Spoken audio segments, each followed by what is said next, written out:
What's going on, everyone? It is that time of the year. I gotta fix my hop vines. As you can see behind me, haven't put anything up. I'll show you in a second. The hop vines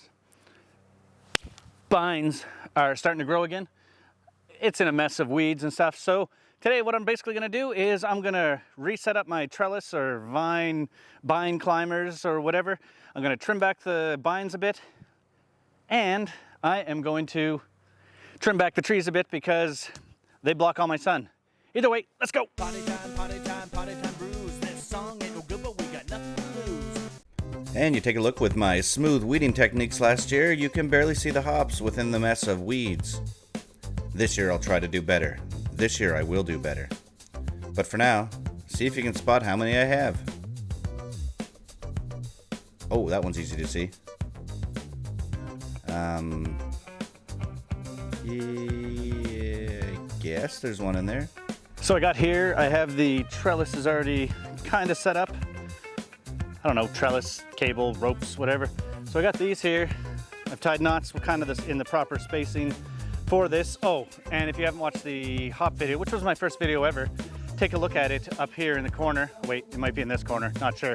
But either way, have a look at that one if you want to see the process from the start. But I'm just trimming this stuff up for today. So let's get at it. I have the ropes left from 3 of them. I used old twine on the other 3, I have ropes for 5, had twine on the other 3, and I just need to make 3 more lines. Got some more twine ready to go, and we should be good to tie this up. So I am a bit cheap on this. I bought 2 of these packs. They're about $8 or $7 plus tax a piece, and it's 50 feet each one. So I should hopefully get 3, hoping to get 3 out of each. So that's 3 into 50, 17 feet each, 16 point whatever feet. But yeah, so I should be able to hopefully get the three of them here, because I have 3 I want to make, plus I have 2 more up to the house that I'm going to try to grow out of pots. So let's see this.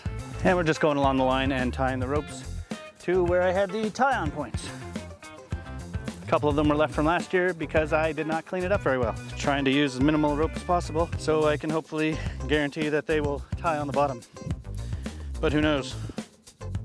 And when it's waving in the wind in the summer, hopefully the knots don't come undone. Can't promise you they won't. And it will be very annoying to retie, but we'll see. And here's the fun part of the day, climbing up the tree.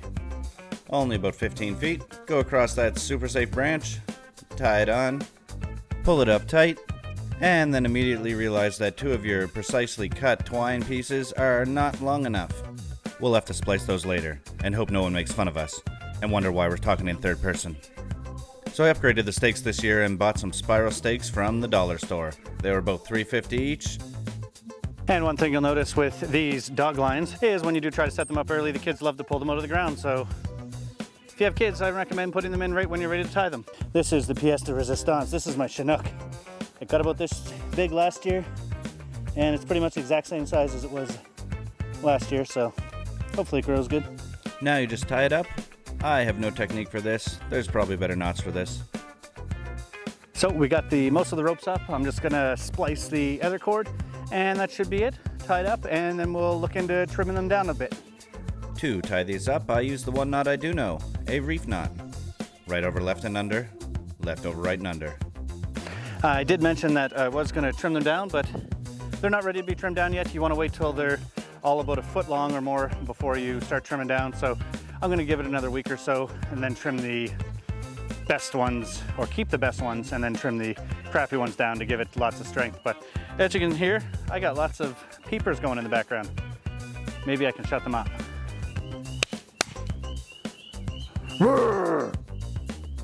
No, I cannot. And that is about it for setting up the lines for the vines, lines for the binds, lines for the binds. And as you can see, I first started to give it a go with the pole saw. Pole saw turned out to be kind of annoying. Pole chainsaw would be better, but this one didn't really work. So I decided to go the much easier and safer way. Now I hand bomb this, and I will fling like the coconut guy.